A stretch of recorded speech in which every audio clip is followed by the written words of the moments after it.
Ayan, okay. Ito po yung dito sa garay kay boss dyan yung ginawa namin. So ito po makita nyo. Lalagyan po natin ng ano to, ventilation air vent, ano, packet dun. So hindi po siya natatapos pa. Tutuloy na lang natin. So ito po yung sa lababo. So kita nyo po, ito yung sa cold. Si cold, ito. At sa connection ng hot, pwedeng i-connect sa heater to. Tapos ito po, umakyat dito sa gripo. Naka-hot and cold po kasi yung gripong to. Kailangan mounting na kagad dahil wall type, ano po. So yan, yung isa niyan, yung isang butas, ito po, hot to hot. Pwede pong cold, i-connect sa kapwa cold, or hot, i-connect po sa connection ng heater. So eri po yung sa heater naman nung isa nung sa lababo. In case na kailanganin, ano po, doon siya idudugtong, pwedeng gano'n, yun. Tatawid na lang. Kung gusto yung cold, is dito kukuha ng isa.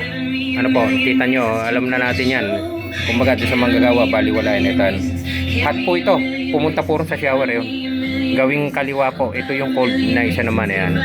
So ikakabit po namin yung bulb niyan